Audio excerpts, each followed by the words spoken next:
kaguluhan sa Mendiola. Bandang hapon po yan kanina sa Ayala Bridge. Tingnan natin ang latest sa sitwasyon doon. Nakatutok po doon live si Atina Imperial. Atina, anong latest dyan? Yes, Ivan, tama ka. No? Ngayon naman ay nandito tayo sa panulukan ng Legarda at Mendiola sa Maynila, kung saan kaninang bandang alas 3 ng hapon ay nagkagulo rito, Ivan. Ang payapa ng anti-corruption rally ay nauwi nga sa batuhan at tulakan, ano, at may mga pagsabog pa. Ilan dun sa mga nakitang kasama sa gulo ay mga grupo ng kabataan na nakakipangmuka. May mga batang namataan na sumali sa gulo at niyugyug pa nga nila yung mga barikada. May ilan na sinira ang motor at pinagtatadyakan at sinira rin iba yung traffic light. Kaya naman yung mga pulis nag-water cannon sila. Si DILG Secretary John Vic Remulla mula sa Ayala Bridge ay nagtungo sa Mendiola para sabihan ng mga kapulisan na ipatupad pa rin ang maximum tolerance sa mga rallyista. Ilang mga kabataang umani ng gugulo at nanakit ang inaresto ng mga pulis. Samantala ngayon, Ivan, kung makikita mo sa aking likuran ay naka-alerto pa rin ang SWAT, ang mga pulis. Kanina itong mga pulis na to nandito lang sa bahaging ito ng Mendiola, papasok ng Malacanang. Pero sa ngayon, lahat na ng sulok nitong intersection na ito, Casal Street, Legarda, Recto at Mendiola, may mga nakahanay ng mga pulis dyan. Kanina rin ay patuloy yung ginagawang rally ng mga rallyista. Medyo hindi na nga lang ngayon. Pero ang kanina ang sinisigaw nila ay bumaba na sa pwesto yung mga tiwali, yung mga korap at dapat iibalik sa mga... Okay. Maliwanag yan mga clear. Wait. Magana natin ng konti. I-normal natin. Sige nga. Yung mga korap at dapat iibalik ay bumaba, hindi na nga lang ngayon, pero ang kanina ang sinisigaw nila ay bumaba na sa pwesto yung mga tiwali, yung mga korap at dapat iibalik sa mga mamamayan yung pera na pinaghirapan. Okay. Doon sa mga men in black na team itim, alam niyo ba yung sinasabi niyo? Madadaan yan sa batuhan? Tingin nyo maibabalik agad yung pera na ninakaw ng mga tiwaling opisyal na to or kung sino mang mga kontraktor na to sa bayan. True that? Diba? True that? So definitely, alam nyo na mga ka-clear, ano naisin itong mga men in black team itim na to? Diba? Alam na this. Alam nyo na kung anong gustong mangyari nito. Of all the places na pwede sila mag-rally ng tahimik, why near Malacanang? Sino ang nagbayad sa inyo? Sino ang nag-finance sa inyo? Diba? Kung matatapang talaga kayong men in black team itim kayo, di kayo gumamit dapat ng maskara. Ibig sabihin kasi, pagka nakabuyang-yang yung mukha nyo, legit ang inyong mga panawagan. Pero since natago kayo sa likod ng mga maskara ninyong itim, na team itim kayo, hindi pwedeng hindi isipin. Diba? O, i-positive natin. Iisipin namin na lahat kayo bayaran. So, huwag niyong bilugin ang utak ng mga kababayan natin na nagawi lang kayo, basta-basta. May Molotov bomb, mga kaklir. May mga quitties, firecrackers na ginamit to provoke the police officers. Kung nagawi kayo dyan, kaya nyo agad gumawa ng Molotov bomb? Ang dami na confiscate. Planado ito. Diba? Planado ito. Although ako baka magkamali ang sinasabi sa akin dito ako kasi hindi ako miyembro ng kapulisan. Pero meron nagsabi, mga ka-clear, na okay,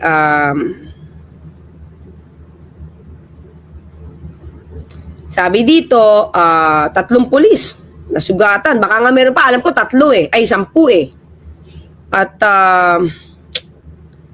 ang kumuha o nag-organize ng mga ito ay ang grupo ng toot ng attorney. Hindi ko sasabihin kasi hindi naman siya verified. Kaya hindi ko sasabihin yung buong pangalan. Pero mukhang lumalabas, attorney. Diba? Okay. Siguro yung attorney na... Teka lang, sabihin ko na sa inyo kasi ito nakita pero definitely Hindi ito yung pangalan na lumabas. In fairness, ha? In fairness, hindi naman siya. Okay? Hindi siya. Nililinaw ko na. Isang attorney pero hindi siya. So, Yes. yun po yung aking Yes. makikita niyo po yung aking footage, no? Si Attorney Ferdinand Topacio. Yes. Kasama Again, in fairness, ha? Hindi naman siya yung attorney na banggit sa akin. noong mga release na ito na papunta Pero, bakit nandiyan si attorney? Di ba? Sa lugar kung saan nagkakaroon ng batuhan at kung saan nagkakaroon ng bombahan. Of all places, tingnan natin, ano bang reason niya? Gusto niya bang tumulong para mahupa ang kaguluhan?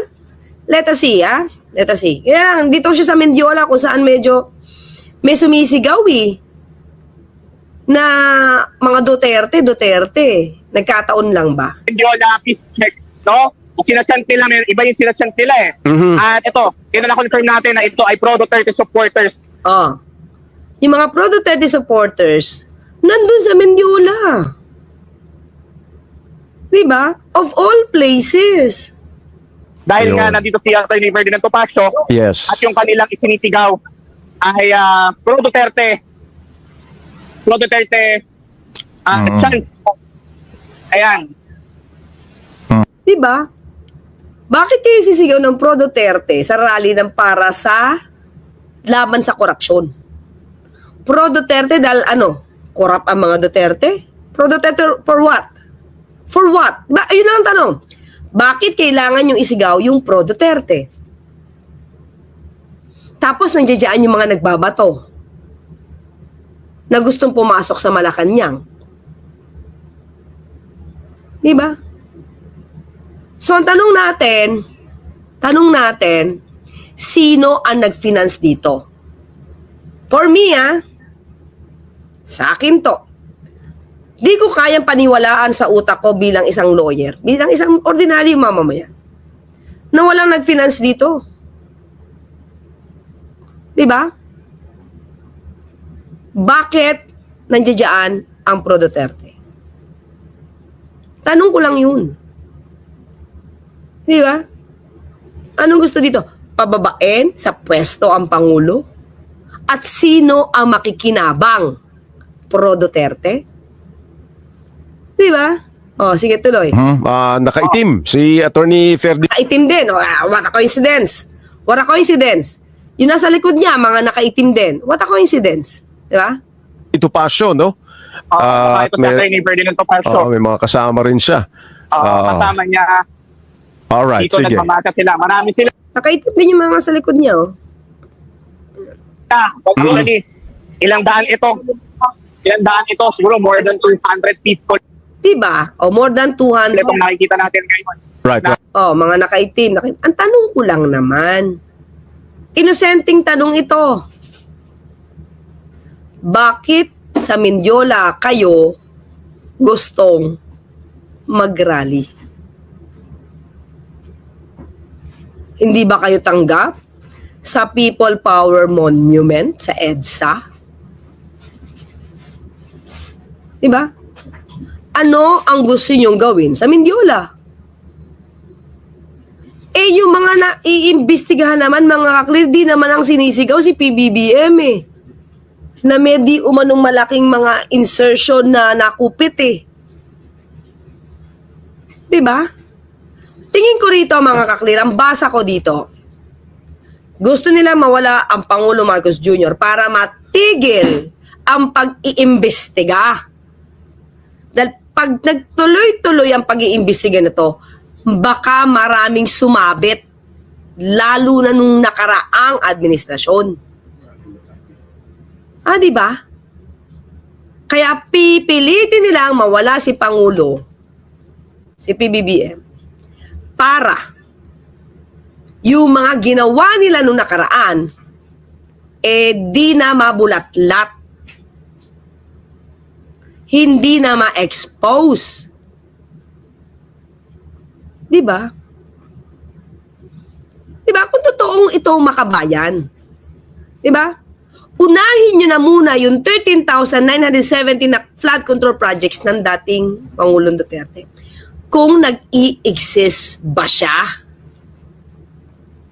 Magpo-pro Duterte sila. Samantalang si Duterte umaming corrupt, umaming ghost projects halos lahat sa panahon niya. Di kayo nag-alsa ng ganyan. Samantalang yung dating Pangulo, di nga nagpa-imbestiga. Pati formally ginastify, si Michael Yang ginastify. Anong meron kayo? Diba? Tapos Mendiola talaga, for what?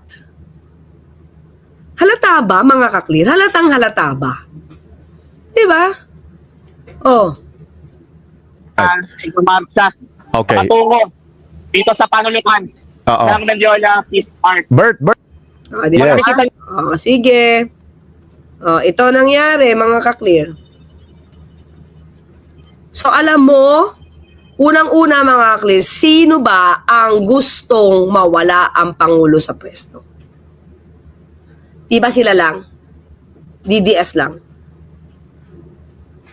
Since hindi sila makakuha ng tao kapag nagtatawag sila ng people power because the people believe in the current administration. Di sila makakuha ng tao, sumabay. Ito ang sasabi natin kaya dapat ingat din yung mga nagpo-protesta kahit legitimate kayo, sasakyan kayo. Yung pagpoprotesta nyo naman, at least napakita nyo na pwede naman through social media, through in writing, through news article, through interviews. Pero sana lang, total ang Pangulo nagtatrabaho for this, against the corruption. Sana na lang, wag nang ganito kasi sinasakyan kayo. May sumisingit.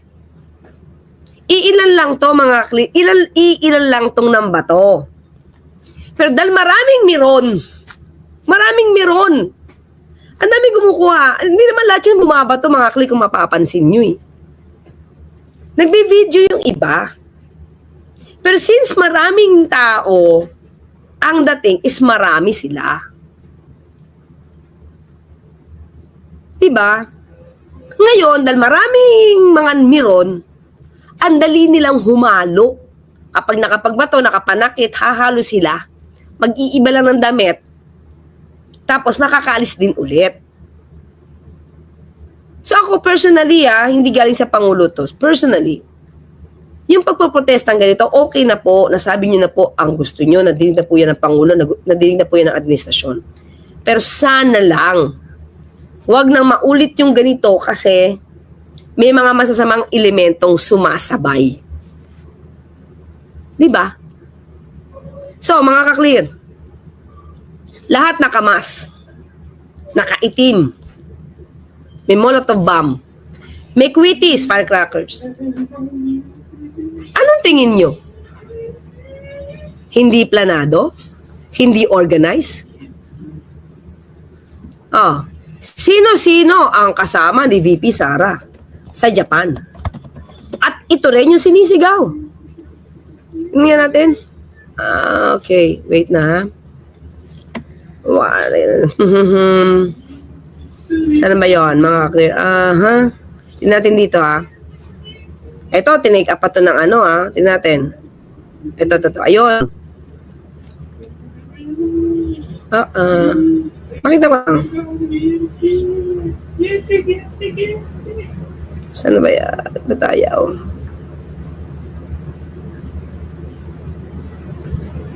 Tagal Wait lang, mga clear.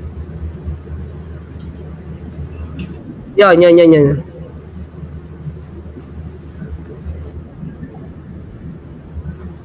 Okay, sino-sino ba ang kasama niya dito sa Japan, mga ka-clear? Pero ang isinisigaw din ng tao sa harapan niya, BBM resign. So, sino ang may gusto na BBM resign? O sino mga kasama niya dito? Ay, si Attorney Vic Rodriguez. Ba't nasa Japan ka, Attorney? Naka-block ka din. Naka-block lahat sila. Naka-block ba lahat sila? Attorney Vic? Bakit ka galit na galit kay PBBM? Dahil may nabunyag at kaya kailangan kang mawala sa palasyo? Lahat sila nakaitim. Ang hindi na nakaitim, mga ka-clear, ay si Robin Padilla to, di ba? Si Attorney Vic Rodriguez. Sino pa to? Tingnan labo eh. Tingnan mga clear. Hanapin natin mas malapit. Hindi ko to kilala mga clear. Pero nakita ko to si Attorney. Si Attorney Vic Rodriguez na nakaitim. Buti wala siyang itim na face mask. Diba? Oh, pero ayan, ito hindi ko kilala mga clear. Pero lahat sila nakaitim. Bakit parang uniform kayo sa mga black men in black mask? Team itim ba kayo, Attorney? Ito ba, Attorney, wala ka bang kinalaman dito sa mga men in black sa Mendiola? Tanong lang naman, ha? Ito nangyari.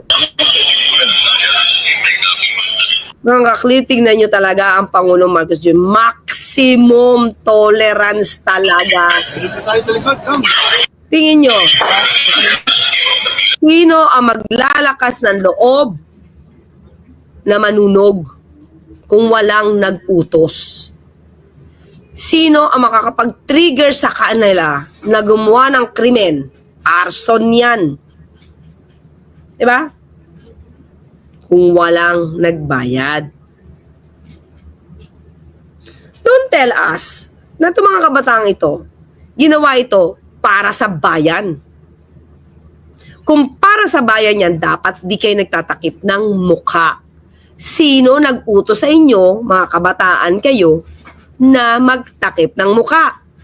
At sino ba yung nag-udyok, mga ka-clear, na tumayo ang high school at college students? Sino? Di ba? Kaya, kayo mga ka-clear, kayo mag-isip, sino ang promotor nito sa Ayala at saka sa Mendiola? Ano ang magagawa ng mga kabataan ito sa panununog? Sige nga, Aber, pag natanong ng mga kabataan to, ba't ka nanunog? Bakit mo sinunog? Para mapanagot ang dapat mapanagot? Gumagawa ka rin ng krimen eh. Diba? Gumagawa ka rin ng krimen.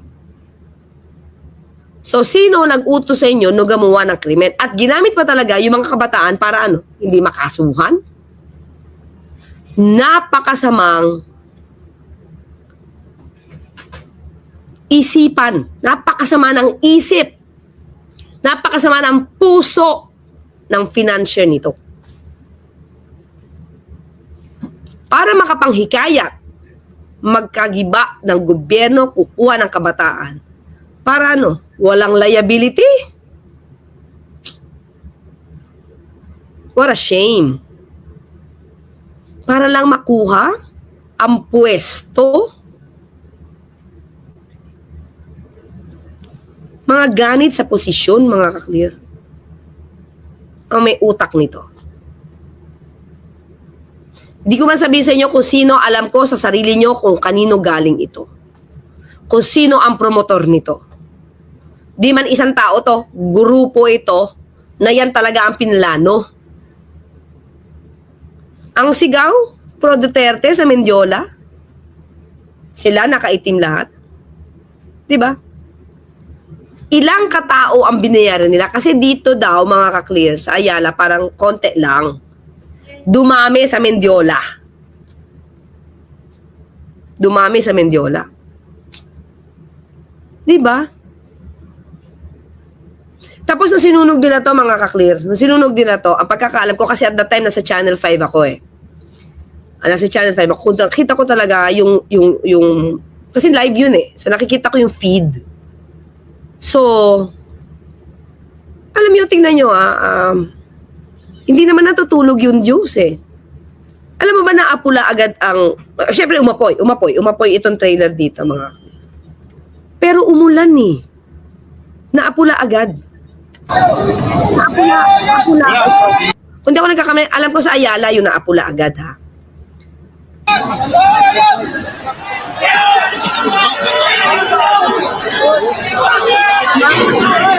Oh, di ba? Ito, mga clear. Okay tingnan mo ha. Saan sila kumuha ng bato?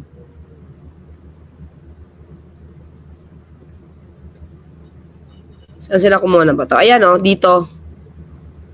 Parang dito sila naglagay ng bato.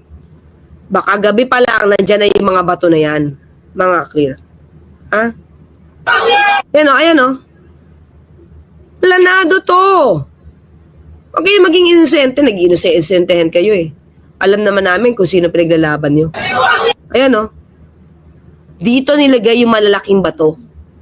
See? Ang laki Kita nyo? May tinamaang pulis niyan, mga kaklir. Kitang-kita ko may tinamaan. Anong puso meron mga yan? Saka I don't think na ito youth. Itong katawan na to. Nagbihis na lang siguro to kasi nakatakip ang tela ng itim eh. Diba? Ang laki See? Makakamatay ito. Ayan.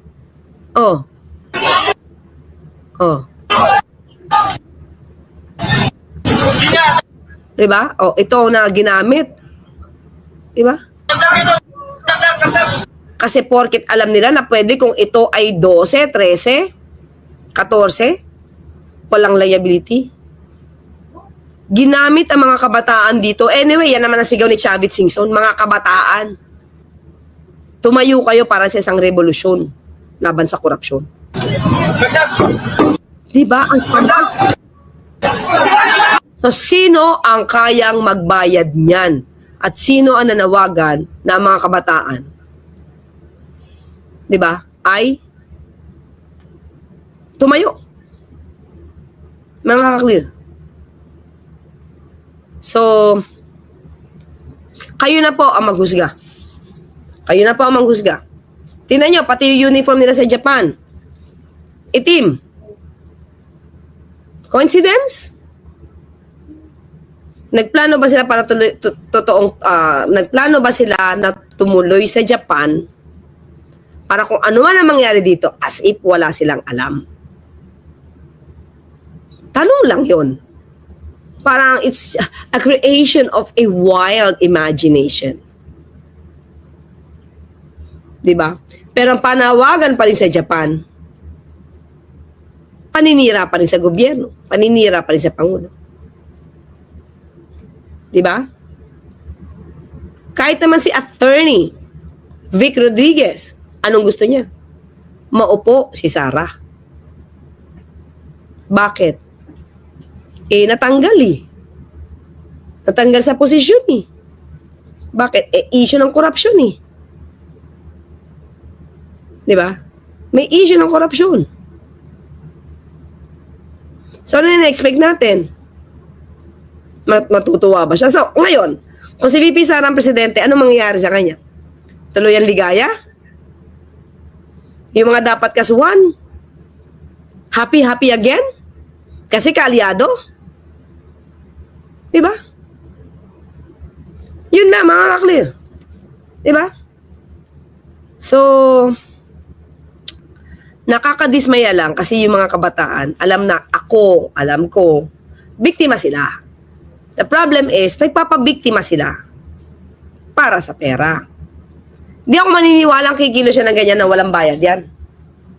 Kahit i-deny nyo pa na wala kayong alam nyo sa sarili nyo na binayaran yung mga to. Diba? Attorney Vic, baka may alam ka naman dito. Pwede mo namang i-deny kung wala ka alam. Diba? Okay, nagbayad. Obvious naman. Waiting na lang sa lalabas na, na investigasyon. Sabi ko, mga kakli, ayokong pangunahan yung pag-iimbestiga ng PNP, Ito'y analysis ko lang. You can deny it. They can refute it. Diba? Wala naman tayo sinasabi kung sino ang nagbayad Pero tanong na natin, kung mapapatanggal nila si PBBM sa pwesto, sino ba ang makikinabang? Sino ba? Di ba?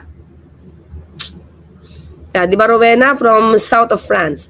So, mga clear, yun lang muna tayo, ha, na pinakita ko na sa inyo. Si Atty. Topacio, nandoon sa Mendiola to give support. Pero syempre, di-deny naman niya na kilala niya yung mga yan. Hindi ko naman sasabihin kilala niya, mga ka-clear, di ba? Wala naman tayo sinabing ganun. Pero alam mo na doon nagkakagulo? Or alam nyo ba na doon manggugulo? Another question yan. Hindi ko sasabing meron kayo alam dyan. Nagkataon lang siguro lahat na kayo'y nakaitim. Nagkataon lang siguro na yung mga mambabato at may molotov bomb nandoon din nung pupunta rin kayo. No face, no case. Yan ang pinakalat ng DDS vloggers. So, sino na? Sino na? Plano? Diba? Tingnan natin. Yung iba ng urot ng harap-harapan sa muka ng mga kapulisan. Let us see. Diba? Oh. Okay? So, mga clear, okay ba ang ating audio dyan? May nagsabi, louder. Louder ba ang aking pagkakaano or mahina yung ating audio? Okay naman yung audio natin, di ba? So far. Ay, mahina. Ba't wala itong ilaw? Ha? Okay ba so far ang ating audio? Okay. Sa mga clear, meron pa po tayo. Tingnan natin anong ginawa ng mga DDS sa isang madre. Ayaw makinig sa isang payo ng isang madre. Binastos. Binastos nga ba, Julius? Ha? Elvis? Binastos nga ba? Let us see, ha? Uy, maraming salamat sa almost 14,500. No? Almost 14,500 live views. Thank you po sa inyo. Ha? Muntik na nag-15,000. Salamat po. At sana po ay marami tayong natutunan sa isa't isa. At bago tayo magtapos, of course, Mami Ida Masukat, hello po. Peter Mueller. Tama ba? Peter Mueller. Yan. I heard someone got shot. Probably rubber bullets. Hindi ko po pa siya na confirm. Tingnan natin. Miss Jasmine, salamat din sa iyo sa sticker. Alam ng mga DDS yan. Attorney, may hint sa tula ni Lustay para may BBM at sa video ni Aimee. Corroborated sa presko ni Chavit. Sabay labas Isko. Ayan. Well, anyway, I do not want to blame Isko. I do not want to blame Mayor Isko. Pero talaga hinahanap ko siya. Sabi ko ba, nasaan si Mayor? Kasi nakita ko naglilinis na lang sila eh. Pero hindi ko alam. Hindi ko alam kung ano ang kooperasyon ni Sec John Vic kay Mayor Isko. I don't know. Pero, I don't know, hindi ko talaga alam. Sorry itatry ko alamin. Pero, medyo nakita ko lang siya nung naglilinis na. Medyo tama yung obserbasyon ni Miss Jasmine. Pero correct us. Kung mali kami ha, mga ka-clear. Baka meron naman siyang ginawa during the time na may nagrarally at nagbabatuhan nang hindi lang natin nakita sa TV. So, in fairness. Pero ako, ang nakita ko sa news, naglilinis na lang. Kayo mga clear, di ko alam baka magkamali ako. Ayoko naman. Baka naman magtampo si Mayor Isko dahil mali ang pagkakasabi ko. But still, sabi ko nga, ang nakita ko, yung nagliligpit na. So, di niya in-expect na mangyayari. But still, alam niya na merong rally. Di ba? Mabilis sumaksyon si Mayor Isko So, di ko na alam. So, pagpasensyahan nyo na. Titignan natin kung ano nangyari dyan, mga kakli. Marcos Eloha. Hopefully, China has no hand in funding this anarchies. Marcos Eloha. I hope so. I hope so. Albert Villapa. Attorney Claire, mga may kasamang NPA dyan sa Ayala Bridge. Ay, talaga? Really? Ako, wag naman sana. Jun Jacob, nakadalaw si Jun Jacob na sticker, si Chavit at Caselis magkasama noong nagpa-presscon. Kasama iba pang DDS vloggers, knowing series history as NPA. Oh. Mercy Concordia. Thank you.